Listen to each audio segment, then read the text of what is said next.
À l'occasion de la sortie de son dernier livre, Le soldat désaccordé aux éditions Aux Forges de Vulcain, Gilles Marchand et son éditeur David Meulemans rencontrent les élèves du lycée du Mont-Blanc. Rencontre organisée par le Grand Prix Naissance d'une œuvre et la ville de Saint-Gervais-Mont-Blanc. David, il va être là. Voilà. Et mon éditeur, donc, qui s'appelle David Meulemans, c'est l'éditeur d'un éditeur qui s'appelle Aux Forges de Vulcain. Alors, je dis qu'il s'appelle Aux Forges de Vulcain parce que le A est important pour l'ordre alphabétique. Oui. Souvent, les gens parlent des Forges de Vulcain, mais si on cherche à F, on ne le trouve pas. Enfin bon, ça c'est... Voilà, je vais essayer de dire les choses plus intéressantes dans les minutes à venir. Donc moi, je m'appelle Gilles Marchand. Je suis ici parce que j'ai reçu un très beau prix qui s'appelle le prix Naissance d'une œuvre, que vous connaissez peut-être un petit peu. C'est la 2e édition de ce prix. Donc c'est un prix tout neuf en littérature française. Il y a beaucoup de prix. Il y a des prix très anecdotiques, il y a des prix un petit peu farfelus. Par exemple, moi, cette année, je vais intégrer le jury d'un prix qui s'appelle le prix de la page 111.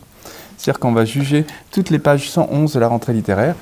C'est un prix un peu... On est un peu là pour se marrer, hein, honnêtement. Mais on analyse, il y a une vraie analyse des textes. Et voilà, donc après il y a des prix, du livre gourmand, etc. Et le prix Naissance d'une œuvre, c'est un prix qui aurait dû exister depuis longtemps, parce que je trouve que l'idée est vraiment une idée importante.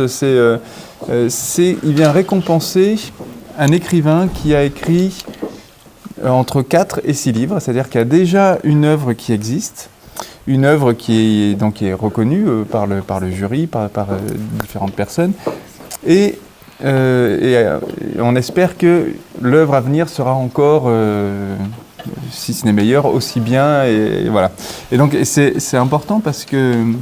Bonjour. Alors l'escalade, ça s'est bien passé? Okay. Personne n'est tombé, ça va? Non. Ok. Alors moi j'ai le vertige en plus, donc quand j'entends des gens qui vont faire l'escalade, ça me... Bon bref. Et donc voilà, donc le prix Naissance d'une œuvre qui m'a été remis hier. Enfin voilà, donc c'est pour ça que je suis là aujourd'hui et que David, mon éditeur, m'accompagne, mais je pense qu'il m'accompagne plus pour le cadre que pour moi. D'habitude, je ne l'accompagne pas, ouais, mais on m'a dit tu peux venir en Savoie, tu verras le Mont Blanc, on mange très bien, on est très bien reçus, les gens sont gentils. Et là, j'ai dit ça. Ça fait longtemps qu'on n'a pas passé un peu de temps ensemble. Voilà, c'est ça. Voilà. Et donc, Le soldat désaccordé, c'est mon 5e roman. Alors, je suis toujours un petit peu embêté sur ces histoires de comptage de romans parce que j'ai coécrit des romans. J'ai écrit un roman ado aussi que j'ai coécrit, j'ai publié des nouvelles. Donc, et je crois que je ne suis pas le seul à être perdu parce que j'ai eu un article cette semaine de quelqu'un qui disait que j'avais une œuvre, dans Sud-Ouest, une œuvre pléthorique, que j'avais écrit plus de 30 livres déjà. Alors, Non, mais peut-être qu'il avait demandé à ChatGPT. Parce que ChatGPT, il invente beaucoup. Ouais, et quand on lui pose la question, raconte-nous qui est Gilles Marchand, il va mélanger tous les Gilles Marchand. Ça fait des belles histoires. Bon, ben voilà, donc voilà pour ma présentation, qui n'est pas la meilleure présentation que j'ai faite de ma vie, mais voilà. Mais je pense que le plus intéressant, c'est que je réponde à vos questions, si vous en avez. Alors, malheureusement, vous n'avez pas eu le temps de lire le livre. Je vous le résume peut-être. Ouais. Alors, ça raconte l'histoire donc ça s'appelle Le soldat désaccordé. Il se passe au lendemain de la Première Guerre mondiale et il raconte l'histoire d'un soldat qui a perdu une main au tout début de la guerre et qui, après la guerre, devient enquêteur. Parce que, comme vous le savez sûrement, tous les soldats, évidemment, ne sont pas revenus. On n'a pas retrouvé tous les corps. Et cette année encore, d'ailleurs, je suis tombé sur un article cette semaine, il y a des soldats canadiens, des corps de soldats canadiens qui ont été retrouvés. Donc, ils vont recréer un cimetière canadien parce que les cimetières, tous les ans, on retrouve des centaines de corps de soldats de la Première Guerre mondiale. On essaie d'en identifier une partie, mais on n'y arrive pas toujours.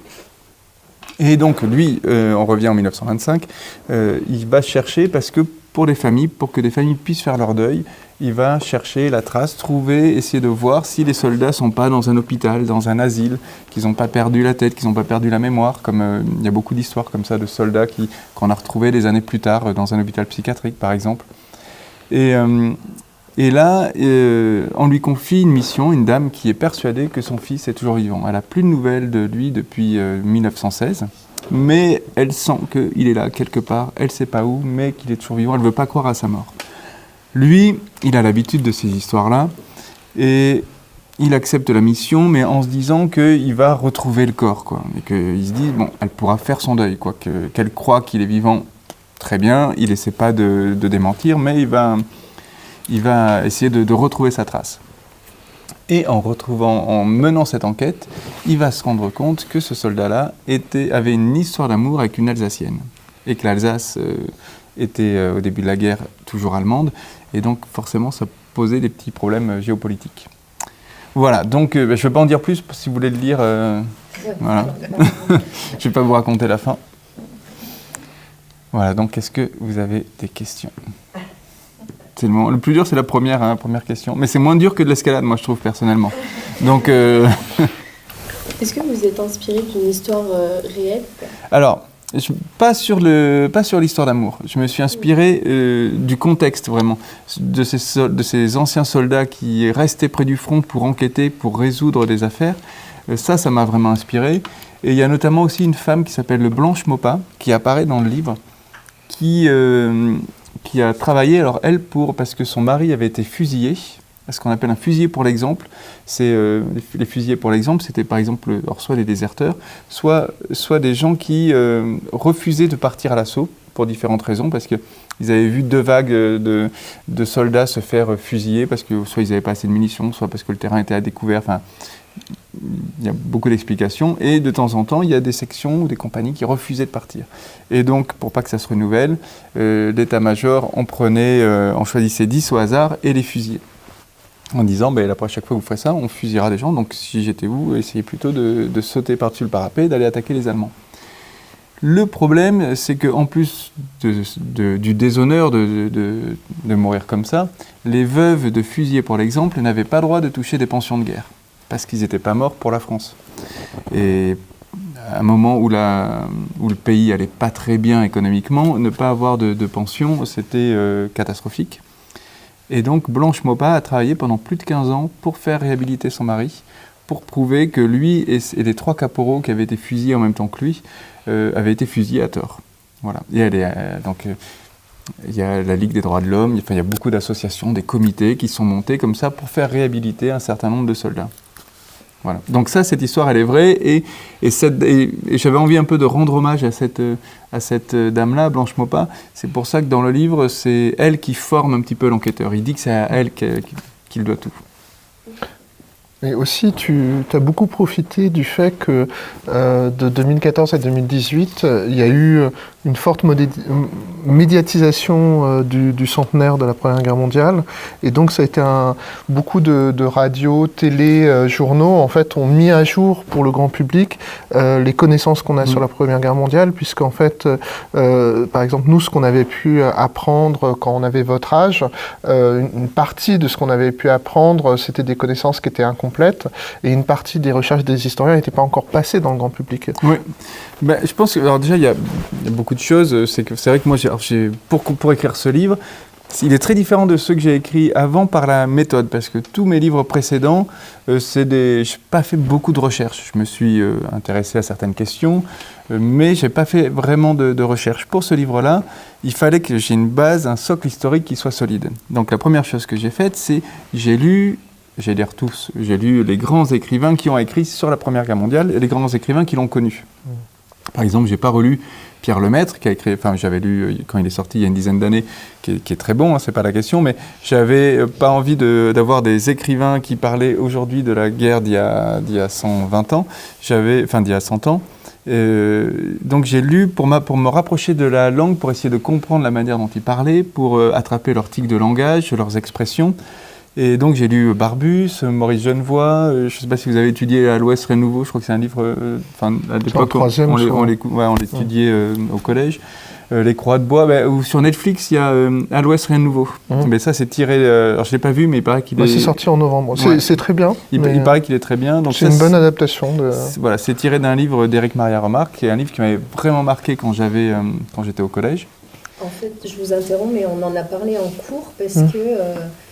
Au programme de HLP, là, on a la violence de l'histoire. D'accord. Et du coup, le rôle de la littérature dans la violence. Quel rôle joue la littérature par rapport à la violence de l'histoire ? Donc, les guerres, par exemple, on a parlé du livre à l'Ouest. D'accord. Ouais. Oui, il y a beaucoup de témoignages. Alors, je sais pas, c'est toujours difficile de se poser la question est-ce que la littérature a une mission? Mais je pense que si elle en a une, c'est de continuer à porter une parole. Là, en l'occurrence, la parole de ces soldats-là qui ont vécu 4 ans d'apocalypse, 4 années d'enfer. Et c'est aussi pour ça que j'avais envie de raconter cette histoire-là. C'est pour le dernier poilu, il est mort en 2008. Donc il faut continuer. S'il n'y a plus personne pour raconter cette histoire, c'est aux écrivains de continuer à raconter cette histoire, je pense. Voilà. Oui, surtout que, par exemple, quelque chose que des gens de notre génération... Alors, je ne sais pas si c'est ton cas, parce que toi, tu as grandi à Bordeaux, moi j'ai grandi en région parisienne. En région parisienne, généralement, quand on est en 3e et en seconde, on fait des sorties de classe sur les lieux de la Première Guerre mondiale. Donc moi, j'ai eu droit à 2 fois Verdun, et à Verdun, une des visites était faite par un poilu. Et dans votre génération, normalement, vous n'avez pas la possibilité de rencontrer de poilus, puisque normalement, ils sont tous décédés. Mais c'est vrai que ça veut dire que la mémoire de la Première Guerre mondiale passe à une autre étape. Et ce que j'ai apprécié dans le travail de Gilles, il faut voir que Gilles est historien de formation, mais effectivement, dans ses précédents romans, il n'y avait pas de travail historique. Et je pense justement que c'est parce que Gilles, étant historien de formation, est très sensible au fait que l'histoire, ça se respecte, et que la fiction, à la fois, ça permet d'amener parfois des connaissances à un plus grand nombre, puisqu'il y a plus de lecteurs de fiction que de lecteurs d'essais, mais le danger, c'est que la fiction, ça peut déformer le réel, et parfois, il y a des fictions qui ont très bien marché et qui ont créé des croyances sur certaines périodes historiques qui sont très erronées, la plupart du temps de manière complètement involontaire, alors qu'en fait, ce que j'ai apprécié dans le travail de Gilles, c'est ce sens de la responsabilité, c'est-à-dire, il ne faut pas faire n'importe quoi quand on fait une fiction sur le monde historique, il faut être conscient qu'on fait une fiction et pas un essai, mais il faut transmettre des connaissances sans trop les déformer.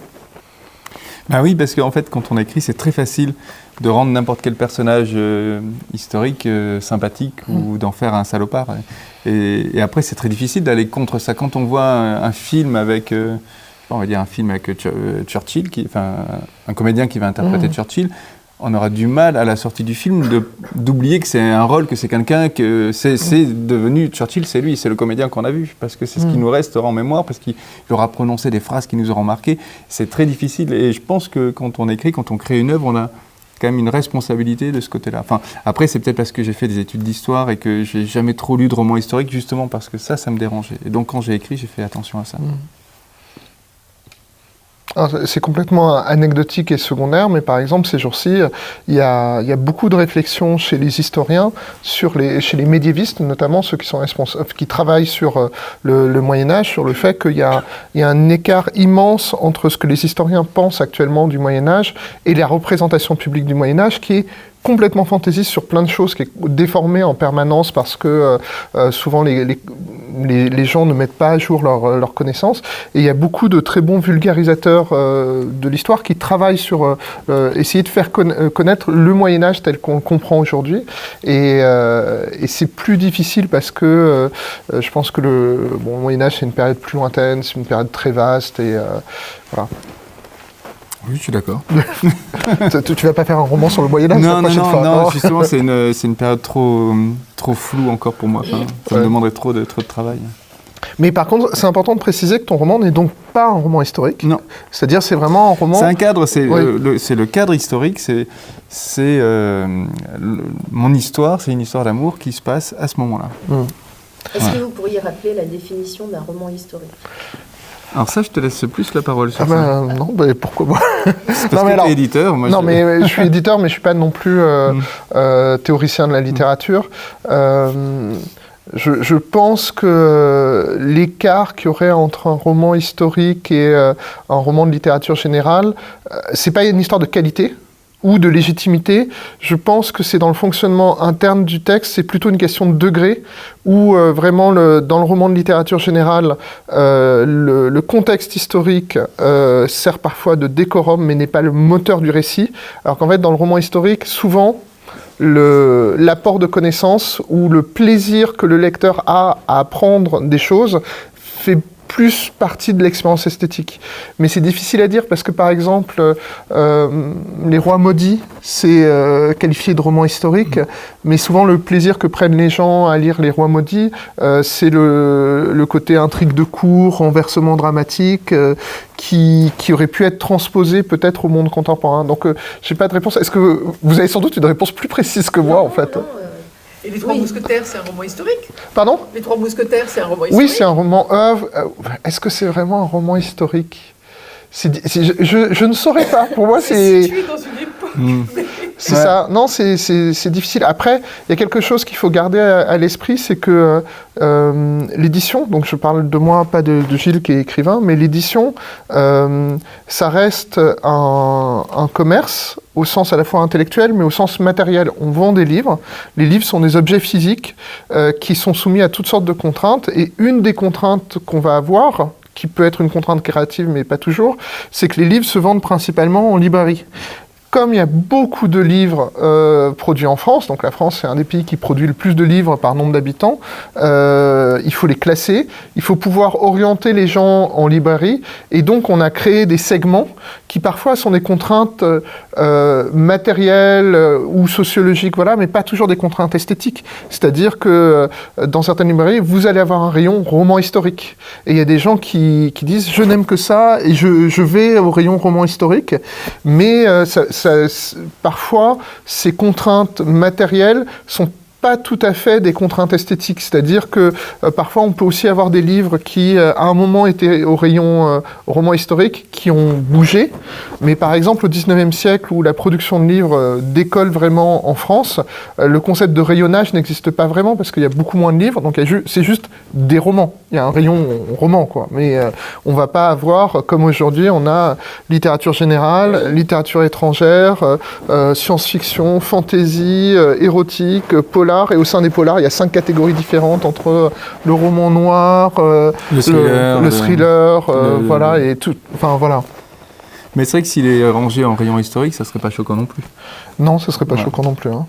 Et puis après, ça déclenche des choses très, très pratiques. C'est que souvent, dans les littératures de genre, les couvertures vont relever plus de l'illustration, donc d'une démarche figurative. On va, dans les romans historiques, il y a des photos d'époque, souvent, où on retravaille une photo d'époque. Donc, si, par exemple, si en poche, l'éditeur de poche voulait en faire un roman historique, ça serait il y aurait une photo d'époque. Il y a beaucoup des... Il est sorti en Italie il y a une quinzaine de jours, et ils ont mis une photo d'époque. Eux, les Italiens, ont clairement choisi un angle historique pour vendre le livre.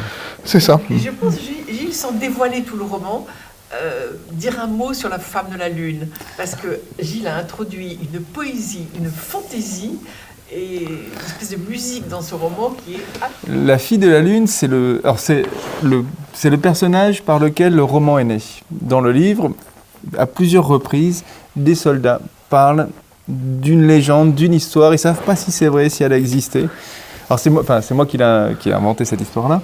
Donc, d'une fille qui marcherait la nuit dans le No Man's Land. Donc, le No Man's Land, c'est l'endroit entre la première tranchée allemande et la première tranchée française, qui est l'endroit le plus terrible du monde où il pleut des bombes à longueur de journée, à longueur de nuit. Et donc, il y a des soldats qui disent qu'ils ont vu une femme passer là, ils ne savent pas pourquoi elle est là, ils ne savent pas ce qu'elle fait, ils ne sont même pas sûrs qu'elle existe. Et moi, quand j'ai commencé à écrire le roman, je racontais l'histoire de son fils qui part à la recherche. Il est persuadé d'être le fils de la fille de la Lune, donc le petit-fils de la Lune. Et cette histoire, et donc voilà, c'était mon point de départ parce qu'après avoir lu beaucoup d'histoires, après avoir écouté beaucoup de podcasts, je passais 8 heures par jour avec une oreillette où j'écoutais des histoires sur la Première Guerre mondiale, etc. Pour essayer de comprendre un petit peu, alors on ne peut pas comprendre ce qui s'est passé à ce moment-là, on ne peut pas comprendre exactement ce qui s'est passé dans la tête de ces soldats, mais on peut essayer de s'en approcher, c'est ce que j'ai essayé de faire pour être le plus vrai possible. Et j'ai essayé de voir ce qui leur manquait quand, au bout de plusieurs années de faim, de froid, de peur, de déshumanisation totale, ce qui leur manquait, c'était souvent la présence féminine. C'était leur mère, leur femme, leur maîtresse éventuellement, leur sœur. C'était vraiment le monde féminin dont ils étaient totalement privés.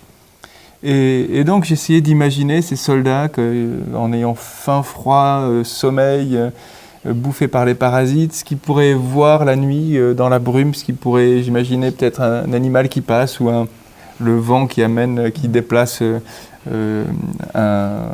une chemise ou quelque chose comme ça, et il pourrait inventer cette histoire-là d'une fille qui se promènerait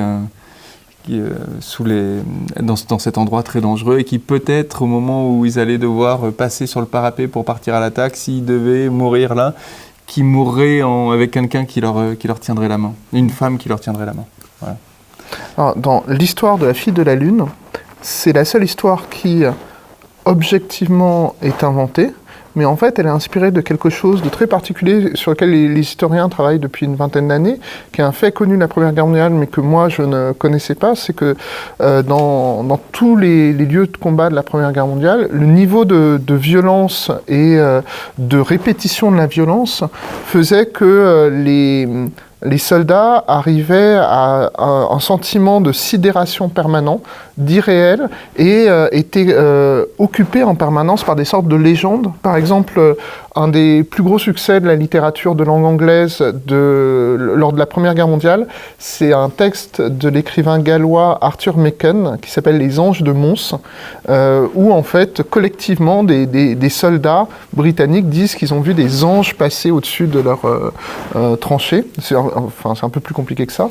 Et en fait, cette idée d'avoir la fille de la Lune, c'est ton invention, sauf que cette idée que les soldats avaient des hallucinations régulièrement, qui sont des hallucinations collectives en plus, parce qu'ils étaient tout le temps collés les uns avec les autres, ça c'est un fait historique avéré.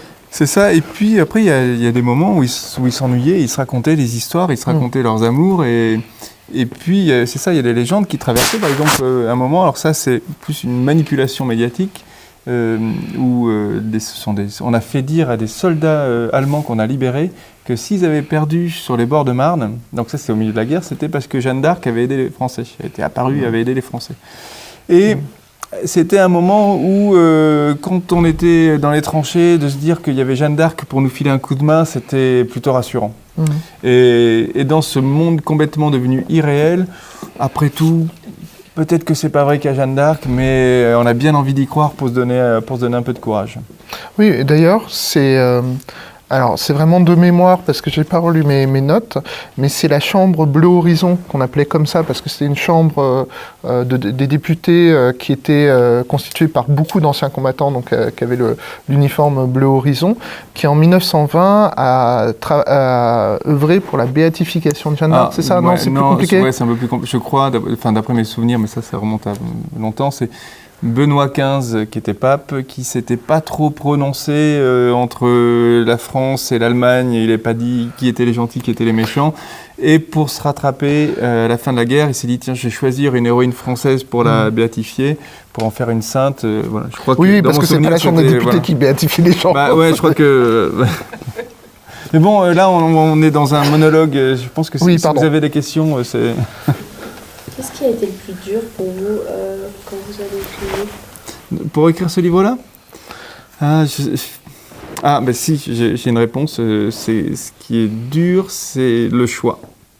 C'est parce que je suis tombé sur tellement d'histoires dingues, tellement d'histoires incroyables, tellement de romans potentiels, que j'ai dû accepter de renoncer à beaucoup de choses, parce que dès le début, je voulais écrire un livre qui soit court. Je voulais que ce soit un livre qu'on puisse lire en une nuit.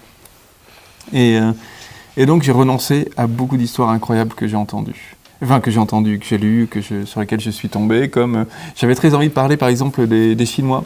Il y a beaucoup de Chinois, les Français sont allés chercher des Chinois parce qu'on manquait de main d'œuvre pour leur faire. Alors on estimait que l'armée française n'était pas tant raciste que ça. Les Noirs américains ont été assez frappés quand ils sont arrivés pour se battre par la manière dont les Noirs français étaient traités, ce qui n'était pas leur cas.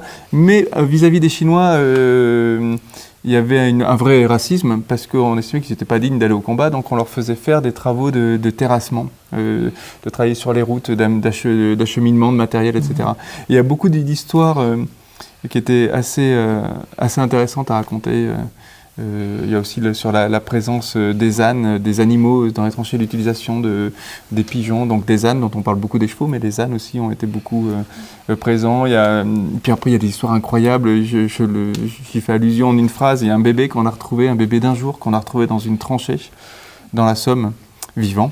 et sans qu'on sache, une petite fille qui avait une gourmette sur laquelle il y avait écrit Germaine.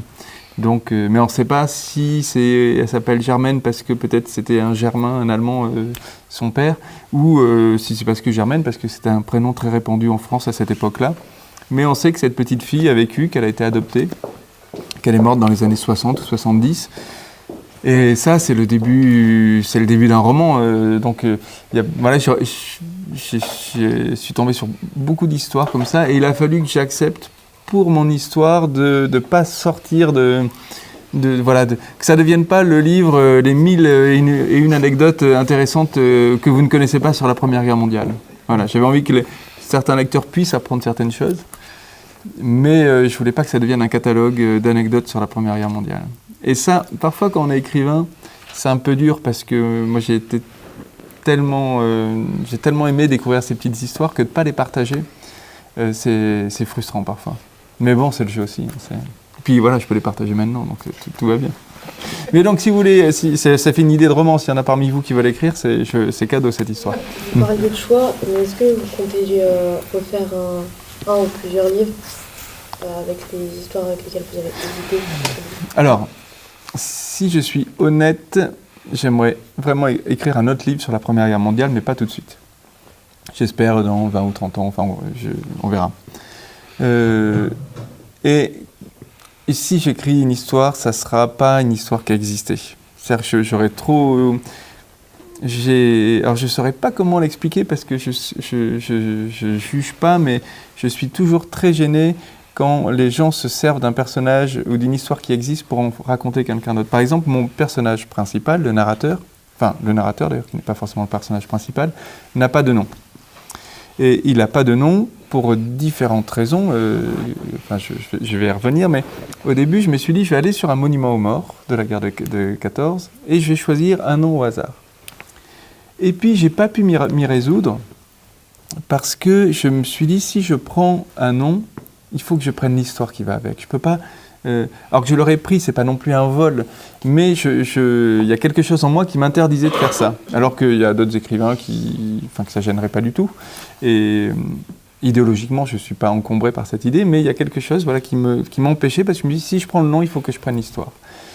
Et cette histoire, par exemple, du bébé, je pourrais pas le faire parce qu'elle a vraiment existé. Que si je le fais, il faut que je fasse un vrai travail de recherche pour que je raconte l'histoire vraie. Voilà. En revanche, je peux écrire un roman où on va croiser ce personnage-là, que je vais un peu romancer, mais ça sera autre chose, ça ne sera pas l'histoire de ce personnage-là. Donc oui, si je raconte une histoire, alors après, je pourrais écrire une histoire où sur la présence des Chinois pendant la Première Guerre mondiale, servirait de décor, de fil, aurait une vraie place. Ça serait possible. Ça vous a pris combien de temps de l'écrire au total? Alors là, je dois dire que je suis toujours... Je ne sais pas quand je l'ai commencé à l'écrire parce que moi, j'écris toujours beaucoup dans ma tête. Enfin, je suis concentré sur l'histoire, je la pèse, je pense au personnage, j'essaie de voir comment est-ce qu'il voit le monde. Donc tout ça, c'est déjà un temps d'écriture, mais même très précisément, je ne sais pas à quel moment je me suis mis sur mon clavier. Souvent, j'écris une première phrase. Par exemple, là, sur mon prochain roman, j'ai écrit la première phrase il y a à peu près... peut-être 2 mois. Mais la deuxième, j'ai toujours pas écrite. Mais l'histoire, elle est en train de se construire. Et je suis censé lui remettre le texte au mois de décembre. Voilà. Donc, mais bon, il commence à me connaître. Je pense pas qu'il soit très, très inquiet. Hein. T'es pas de ça. Non, et puis j'ai ton adresse. Voilà. Donc, on verra. Et puis si, de toute façon, moi je vais pas brusquer l'histoire. Il faut qu'elle soit assez prête. Et que s'il n'est pas prêt à temps, c'est l'avantage d'être chez un éditeur comme les Forges de Vulcain, c'est que si le texte n'est pas prêt, on ne le publie pas. Ouais. Et que ce qu'il faut, moi je ne sais pas combien de livres je vais écrire dans ma vie, mais a priori pas 40. Et que je veux être fier de chacun de mes livres. Je ne veux surtout pas me dire « celui-ci, j'aurais dû prendre plus de temps pour l'écrire. » Je veux que tous les livres que j'ai écrits, je pense que si je les réécrivais aujourd'hui, ils seraient différents. Si je les corrigeais, je verrais des petits trucs qui me plaisent un peu moins, mais j'y toucherais pas. Parce qu'ils correspondent à l'écrivain que j'étais à ce moment-là et que j'en suis fier. Je suis vraiment fier de chacun de mes livres. Et Et l'écriture, c'est un vrai travail solitaire. Et que si on n'a pas cette fierté, ben, c'est quand même beaucoup de sacrifices, autant aller boire des bières avec ses copains, quoi. Parce que être tout seul sur son clavier, c'est aussi renoncer à beaucoup de choses, quoi. Ou boire des boissons sans alcool. Oui, ouais. Ou boire une bière. Ouais. Oui. Non, ce que je veux dire, ou aller au cinéma. Enfin, oui, voilà. C'est, y a beaucoup de moments où je suis en train d'écrire et où j'ai des amis qui m'envoient des messages, ça dit qu'on se voit ce soir, et je dis bah non, là je travaille, etc. Et donc, la contrepartie, je peux pas faire ça juste pour qu'il y ait un livre qui existe, il faut que ce soit plus fort que ça. Mais c'est vraiment la difficulté vraiment de l'édition, c'est qu'on est à la fois sur quelque chose de très court terme qui est de publier un objet matériel, de l'accompagner économiquement, et le fait que l'espoir toujours, c'est qu'on ait fait émerger un texte qui soit encore là dans 30 ans, 50 ans, 60 ans. Ce qui est toujours très frappant, c'est que l'essentiel de la production littéraire des 300 dernières années a déjà disparu. Parce que en fait, c'est très sombre ce que je viens de dire, alors que je voulais dire quelque chose de positif. C'est-à-dire que l'idée, c'est pour ça que l'approche de Gilles, à savoir essayer de faire le meilleur livre possible, ne pas avoir de regrets, et c'est la bonne approche de pas. En fait, il faut pas que l'édition dicte son temps à la littérature. L'édition accompagne la littérature, mais il faut pas inverser les choses. Oui, tu avais une question, je crois. Oui, et c'est quoi exactement le processus justement dans l'écriture d'un livre avec l'édition? La relation entre nous, en gros, entre le moment où j'écris et le moment où le livre est publié. C'est ça. Alors, moi je vais parler de mon expérience à moi, après chaque écrivain a sa manière différente de travailler, c'est-à-dire que moi souvent, sur ce texte-là, j'ai commencé, alors après, David et moi, c'est vraiment un modèle particulier parce qu'on est vraiment amis, on s'appelle quasiment tous les jours, donc on est vraiment dans une discussion permanente. Et je pense que le travail éditorial se fait même à ce moment-là. Donc ça commence, je dis à David qui de temps en temps me dit, et donc ton prochain roman, ça sera, t'as des idées, tu sais, etc. Et là je lui dis, ça va parler de la Première Guerre mondiale. Il me dit, c'est intéressant. Et puis voilà, peut-être dans la conversation, il va me parler de 2-3 livres, etc. Et puis 2-3 mois après, il me dit, au fait, Première Guerre mondiale, ça a avancé, etc. Et je lui dis oui, donc je peux lui envoyer, ça peut arriver que je lui envoie la première page ou les 30 premières pages, mais en général, mais de moins en moins, j'ai l'impression. Souvent la moitié, par exemple. Ou quand en plus, ce livre est assez petit, mais peut-être sur les précédents, je t'avais envoyé la moitié, quand j'étais à la moitié. Mais bon, en plus, moi, j'avance très vite et mes premières versions sont truffées de fautes. Parce que je me relis pas, je suis vraiment... et il y a même parfois, quand je trouve pas un mot, je mets XXX pour y revenir, parce que je suis très attaché au rythme de la phrase, et que si je bute, ça casse mon rythme, et donc je continue, si je trouve pas le mot, j'y reviendrai après. Donc mes premières versions sont souvent pas très lisibles, il faut vraiment... c'est souvent d'ailleurs, quand David me dit, je l'amène, je pars sur un salon, je vais l'amener pour le lire, je dis, j'ai pas envie que quelqu'un regarde par-dessus ton épaule, il se dit, c'est ça le prochain livre de Marchand, oh, putain.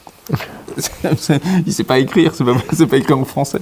Parce que c'est vraiment quelque chose que j'accepte dans cette première version, d'être très imparfait, mais c'est pas mon sujet à ce moment-là. Après, je reprends le texte et je le reprends 3, 4 fois, 5 fois. C'est vraiment, moi, je suis vraiment très travailleur de ce côté-là. Et puis donc je le confie à David, et David me fait un retour assez détaillé. Alors il me fait d'abord une impression générale, et puis après quelque chose de plus précis. Il peut par exemple me dire ta première partie, à mon avis, il faudrait qu'elle soit un peu plus étoffée, parce qu'on n'arrive pas trop à comprendre le contexte. Ça se passe, alors, pas sur ce livre-là, mais ça se passe dans les années 60 ou dans les années 70. J'arrive pas trop à comprendre. Il faudrait que tu donnes quelques petits repères, quelques événements pour qu'on s'y retrouve plus facilement. Ou alors il peut me dire, ce personnage, il est bien, mais tu as 2 personnages qui se ressemblent vraiment dans le livre. Il faudrait peut-être qu'il y en ait un qui pense différemment pour qu'on puisse mieux voir la différence entre les deux. Parce que là, par exemple, sur cette scène-là, je pensais que c'était lui, alors qu'en fait, c'était pas lui. Enfin, voilà, ça peut être des petites choses comme ça. Parce qu'il a le recul nécessaire, parce que moi, quand j'écris entre la page 12 du livre et la page 40, il y a 3 semaines ou un mois d'écart. Lui, quand il le lit, il y a 10 minutes d'écart. Donc, il peut voir qu'il y a des passages, mais ça, j'ai l'impression que tu l'as déjà écrit 10 pages avant. Enfin, j'ai pas 10 pages avant, c'est 2 mois que j'ai écrit, j'ai le droit d'oublier. Donc, et puis vu que je travaille beaucoup dans ma tête, ça m'arrivait d'écrire plusieurs fois la même scène en oubliant que je l'avais écrite. Donc dans ces cas-là, c'est bien, je choisis la meilleure des deux. Mais voilà, donc et après, donc David me renvoie une version, je lui en renvoie une, et après il y a un correcteur qui intervient et qui regarde toutes les fautes de syntaxe, les fautes de conjugaison, de trucs, il me dit, là cette virgule, il me dit, mais pourquoi tu mets une virgule ici? Et après c'est à moi de dire, je mets une virgule ici parce que lis-le à voix haute et tu verras que même si c'est pas un endroit où normalement il faudrait mettre une virgule, pour moi, pour le rythme que je veux donner à la phrase, il faut que la virgule soit là. Je dis les virgules parce que ça a été un vrai sujet de conversation avec le correcteur et qui a compris, et il est venu me voir, parce que je fais des lectures musicales, il est venu me voir en lecture et il m'a dit, mais j'aurais dû commencer par ça, parce que j'ai compris tes virgules en tant que correcteur, parce qu'un correcteur, il s'occupe pas du rythme, hein. Il regarde ce qui est correct, il regarde l'usage. Voilà. Et une fois qu'on a ça, que Gilles a validé les corrections, on fait une maquette. C'est des pages qui ressemblent à la page finale. Gilles peut relire à ce moment-là. C'est un moment où on ne peut plus introduire de corrections importantes. C'est-à-dire qu'il ne faut pas qu'il rajoute un personnage, qu'il rajoute 3 pages. Il ne faut pas enlever un chapitre. C'est ça, parce que sinon c'est un cauchemar technique.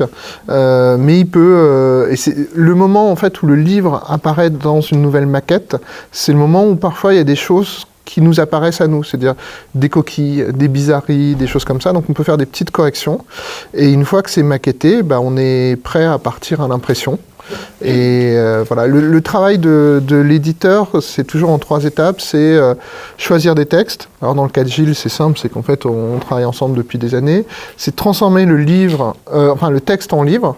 Et c'est quelque chose de très important, c'est que le texte, c'est vraiment l'œuvre de l'auteur. Le livre est plus une œuvre collective, au sens où, certes, l'auteur a fourni le texte, c'est quand même le gros morceau du livre, mais la correction, la maquette, la couverture... La couverture, il y a beaucoup de gens qui achètent un livre grâce à une couverture, donc je sais qu'une partie du succès de ce livre doit au travail d'illustratrice qui s'appelle Elena Vieillard, qui fait toutes les couvertures des livres de David, enfin des Forges de Vulcain. Et c'est important pour moi d'avoir conscience de ça, que si mon livre est un succès, ce qui est le cas pour ce livre-là, c'est que je le dois à l'accompagnement de David. Le texte est meilleur grâce à David, même s'il n'a pas écrit le moindre mot. Le texte est visible grâce à la couverture d'Elena Vieillard, et puis après, grâce à tous ceux qui l'ont défendu, qui sont allés voir les libraires, les représentants qui sont allés voir les libraires pour dire le dernier livre de Gilles Marchand, il faut absolument que vous le lisiez pour tel et tel... Enfin, je ne vais pas me faire les compliments qu'eux disent, parce que c'est leur boulot, c'est du commercial. Hein.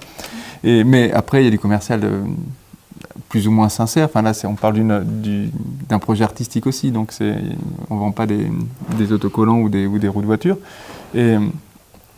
Et donc après, c'est les libraires qui le lisent et qui vont en parler à leurs clients. Et vous sur la 4e de couverture, parce que les gens retournent.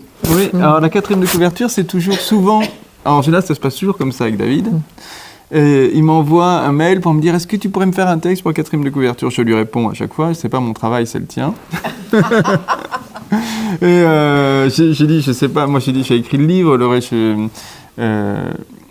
Je lui dis, fais-moi une proposition. Voilà. Et en général, on se fait un ping-pong. C'est-à-dire qu'il me fait une première version, je corrige pas, je lui dis, ah, ça j'adore.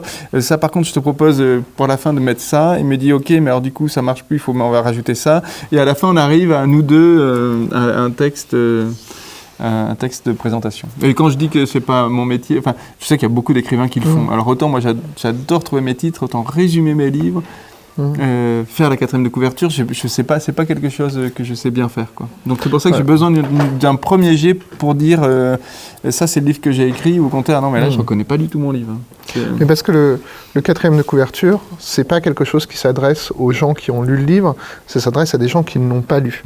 Donc c'est pour ça que souvent vous pouvez avoir cette expérience d'avoir lu un livre et après quand vous revenez sur le 4e de couverture, vous vous dites ah mais moi j'aurais pas écrit comme ça. Sauf qu'en fait le 4e de couverture sert vraiment, d'une certaine façon, à la fois à appâter les gens, et aussi ça donne un angle à l'expérience esthétique, tout comme la couverture donne un angle à l'expérience esthétique. Faire une couverture comme on a fait pour l'édition française, qui est une couverture assez graphique, c'est pas la même expérience esthétique qui va avoir lieu que les lecteurs italiens qui ont une couverture qui est une photo qui date de 1917. Donc c'est... voilà. Alors, c'est vrai que je pense qu'on pense toujours que c'est le texte qui fait toute l'expérience esthétique. Mais tout ce qui est ce qu'on va appeler le paratexte contribue quand même à cette expérience, à donner une petite tonalité à cette aventure. Et c'est vrai que souvent les auteurs ont du mal à écrire les quatrièmes de couverture parce que c'est effectivement pas leur métier et parce que souvent le quatrième de couverture c'est quelque chose de brutal parce qu'on doit vraiment faire des choix. Il y a des pans entiers du texte qui ne sont pas du tout évoqués sur le quatrième de couverture. Et le risque par contre, c'est que le quatrième de couverture et la couverture et le titre fassent une promesse au lecteur ou lectrice qui n'est pas satisfaite par le texte. C'est-à-dire qu'on peut avoir des quatrièmes de couverture qui sont complètement à côté de la plaque, qui font saillir des qualités qui ne sont pas les vraies qualités du texte. Et donc l'idée, c'est de pas trop se rater.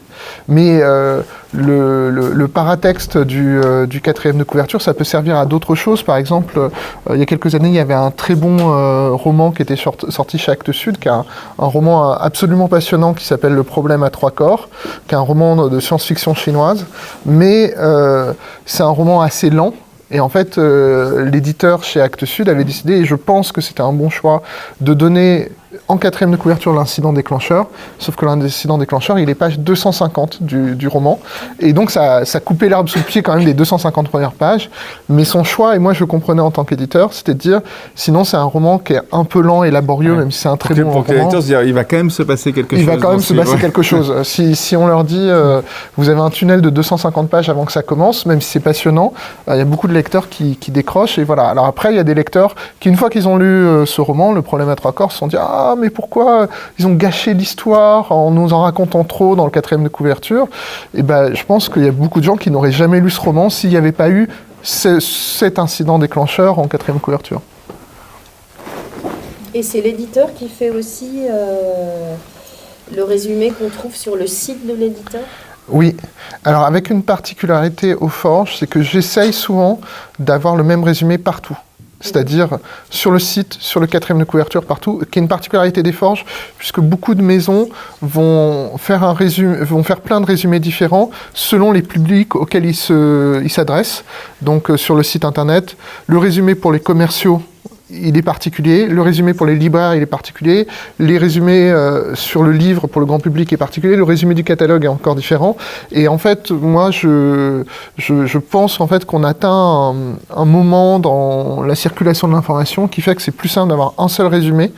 Et avec cette difficulté que, effectivement, les journalistes, les libraires, les lecteurs, les bibliothécaires ont parfois des logiques différentes et des besoins différents, mais on essaye de tout fusionner. Et d'ailleurs, quand il y a des gens qui repèrent une disjonction, c'est-à-dire qu'ils vont repérer que sur tel catalogue et sur le quatrième de couverture, c'est pas le même résumé, c'est sans doute une erreur de ma part où j'ai raté la fusion, mais on essaye plutôt de faire la fusion. Et du coup, dans l'objet livre, vous choisissez la police, tout. Oui, alors ça, c'est important. On choisit pas vraiment, au sens où il y a des maisons d'édition qui ont une approche parfois à l'américaine qui va être de dire, pour chaque texte, on va recréer un objet livre différent. C'est-à-dire, on va penser une taille de livre différente, une maquette intérieure, un type de couverture différent. Les Forges, il y a un effet de collection qui fait que les maquettes intérieures sont toujours les mêmes. C'est toujours la même police qu'on utilise, le même corps de police, sauf exception. Il y a une raison aussi, qui est une très bonne raison, c'est que tu as choisi une police et une taille de police pour qu'elle soit extrêmement visible. L'avantage de David, c'est une des qualités, c'est qu'il a fait beaucoup de salons littéraire. C'est au début, quand il a monté sa maison, il avait ses livres et il allait sur les salons où les gens venaient, etc. Et donc il a pu avoir beaucoup de témoignages de gens qui lui ont parlé, et notamment d'une difficulté qu'ont beaucoup de gens, c'est de lire des livres parce que souvent la police, c'est soit écrit trop petit ou la police est trop fine. Et donc il y a un des vrais choix de David, c'est d'avoir choisi une police assez grasse qui est très facilement lisible. Ouais. Alors, la difficulté de la police grasse, notez-la quand même, c'est que c'est une police qui est... non seulement c'est une police grasse, c'est une police avec un corps assez élevé, donc c'est lisible par à peu près tout le monde, donc c'est quand même au-delà de la taille habituelle de l'édition littéraire. La difficulté, c'est que quand c'est gras, ça peut poser des problèmes chez les personnes qui sont dyslexiques, puisque les polices dyslexiques sont des polices sans aucun empattement normalement. Donc ça, c'est un peu un regret, mais c'est difficile de trouver... voilà, il y a, ce roman a plein d'éditions. Il y a aussi une édition grand caractère qui sert pour les gens qui sont gravement malvoyants mais pas aveugles. Et l'avantage de la police en grand caractère, c'est qu'elle a aussi anticipé des problèmes liés à des formes de dyslexie. Après, les formes de dyslexie peuvent être beaucoup plus graves et nécessiter des aménagements plus importants comme des choix de couleurs, des phrases plus courtes, enfin des lignes plus courtes, pardon. Et voilà. Mais là, l'avantage, c'est que le corps gras et avec un corps assez grand fait que la plupart des gens peuvent lire ce livre. C'est-à-dire, on oublie que quand on parle de politique d'inclusivité, faire des livres qui sont lisibles par tout le monde, c'est important, sachant que très souvent, les gens qui sont les graphistes et qui vont faire les livres, c'est des gens qui ont entre 25 et 35 ans, qui ont une vue absolument nickel, et qui souvent ne sont pas des gros lecteurs. Donc en fait, ils se rendent pas compte qu'un roman de 300 pages, ça demande pour la plupart des gens un effort de concentration, et donc il faut que vraiment la lecture soit plutôt fluide. Voilà. Vous êtes écrivain et vous êtes historien de formation, si je ne me trompe pas, mais est-ce que vous avez un autre métier dans la vie? Oui. Ouais, j'ai un autre métier dans la vie. Alors je vais répondre à deux niveaux. D'abord, mon métier, je travaille pour un dictionnaire, je suis rédacteur, donc j'ai un bureau, je me rends... tous les jours quand je suis pas en déplacement comme aujourd'hui. Et je pense que je l'ai pour deux raisons, ce travail. D'abord parce que je veux pas dépendre économiquement de mes livres. Il se trouve que depuis quelque temps, il marche plutôt bien, que celui-ci devrait me rapporter pas mal d'argent. Donc il y a des moments où je pourrais me permettre de pas avoir un travail à côté. Mais comme je disais tout à l'heure, l'avantage d'une maison comme celle-là, c'est que je suis pas tenu de sortir un livre tous les ans, même tous les 2 ans. Et pour moi, c'est très important d'avoir cette possibilité. Moi, j'ai des enfants, je dois payer une pension, j'ai un loyer, etc. J'ai une mutuelle, comme tout le monde. Et tout ça, ce sont des frais. Et je n'ai pas envie de sortir un livre plus tôt, ou d'être obligé de sortir un livre, ou de m'obliger à sortir un livre parce que financièrement, j'ai besoin que mon livre sorte. Et ça, pour moi, c'est très important. La deuxième raison, qui est assez différente, c'est que je pense que c'est très important de rester un petit peu dans le monde réel. C'est-à-dire, moi, j'ai toujours eu, quand je vois certains écrivains qui donnent leur avis sur un peu tout et n'importe quoi, j'ai vraiment la sensation qu'ils n'ont pas pris le métro à 8h du matin depuis très longtemps. Et je trouve que c'est assez important de garder un pied avec la réalité, de rester en contact avec des gens qu'on n'a pas forcément choisis, de garder d'avoir un ancrage un peu, alors pas terrien ou citadin, mais en tout cas d'essayer de continuer à côtoyer le monde. Alors ensuite, si vraiment un jour je suis à l'abri du besoin pour jusqu'à la fin de ma vie grâce au succès d'un livre, il est probable que je laisserai ma place au bureau à quelqu'un qui en a besoin et que je trouverai d'autres occupations. Peut-être dans l'associatif, il y a beaucoup de choses qui permettent aussi de garder un contact avec le monde réel. Et que j'imagine très bien aller au cinéma 1 ou 2 fois par semaine. Il y a beaucoup d'expositions que j'ai pas le temps d'aller voir. J'adore aller voir des expositions. Ça fait partie des choses que j'ai pas le temps de faire. Donc je pense que je m'ennuierai pas trop. Voilà. Indirectement, ça évoque effectivement une difficulté, c'est que la plupart des écrivains que vous appréciez ou que vous pouvez lire ou qui nous entourent ici sont écrivains mais ne vivent pas de leur plume. Parce que pour toutes sortes de raisons, d'une part, que pour vivre de sa plume, il faudrait vendre des volumes stratosphériques de livres. Par exemple, sur un livre qui vaut 18 €, vous gagnez combien ? À peu près 1,50 €. 1,50 €, oui. Je suis... souvent les écrivains... pas tous, mais moi, je touche 10%, c'est pas un secret. Enfin, je sais pas si c'est un secret, c'est pas un secret. En tout cas. Je suis 10%. Après, il y a des seuils, je touche 12% à partir de 10 000. C'est ça. Et donc, mais il y a beaucoup de prestations dérivées, c'est-à-dire que il va sortir en poche, on va toucher un gros chèque du livre de poche qui achète les droits. Quand il est sorti en Italie aussi, ils ont acheté les droits, donc j'ai touché de l'argent pour ça. Quand je fais des tables rondes ou des interventions, c'est les prestations qui sont payées. Quand je fais des lectures musicales aussi, etc. Donc il y a beaucoup d'à côté qui permettent aux écrivains de financer leur vie. Mais qui sont des à côté. On a vu pendant le Covid, il y a beaucoup d'écrivains qui d'un seul coup se sont retrouvés sans aucune source de revenus parce que les librairies étaient fermées. Et puis surtout, souvent, beaucoup d'écrivains gagnent plus en faisant des ateliers pédagogiques dans des médiathèques, dans des lycées, etc., que grâce aux ventes de leurs livres. Et quand on leur coupe ça, ils n'ont plus rien.